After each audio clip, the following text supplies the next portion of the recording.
Greetings to everyone at the Heritage Conference, and I wish you all well. And at the risk of embarrassing David Curtin a little bit, I would suggest he's one of the only conviction politicians left. And that by inference means that everybody watching this little clip here is a true deep down patriot. And I take my hat off to you. And I think I am myself, and I think most of the population are.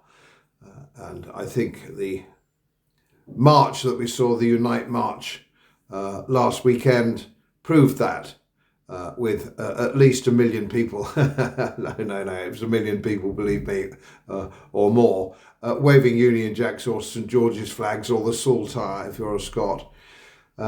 Just showing how deeply we feel about our country. And I'm speaking to you at the moment here. This little recording is when I'm in the Lake District. I'm fur walking at the moment and enjoying it. The weather isn't up to snuff, but there we are. And of course, the little villages in the Lake District and the beauty of the hills. And I was walking a few months ago in the Quantocks, and it's small villages in the hills, and mid Wales I was in, Church Stretton and places like that, where Old England still exists. Old England is still there, and the people are still the same as they were in their forefathers' day.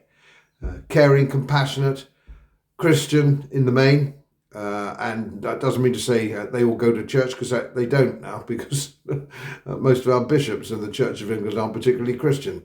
But what a beautiful country we have in every way. And our institutions were absolutely marvellous and stood the test of time.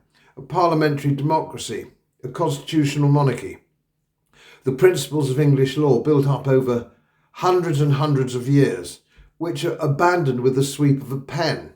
And of course, we all know it started with Tony Blair, don't we, where he handed over control to the civil service or quangos or government bodies.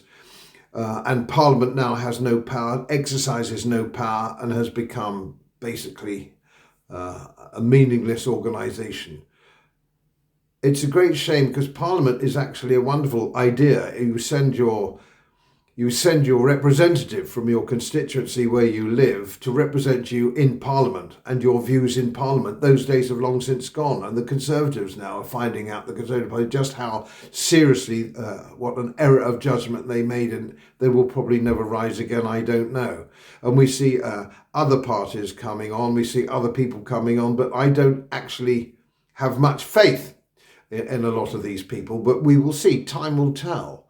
So I do hope that the Heritage Party grows and grows with its leadership in David Curtin. Funnily enough, it's not often I listen to a politician talking on radio or TV where I agree with almost everything.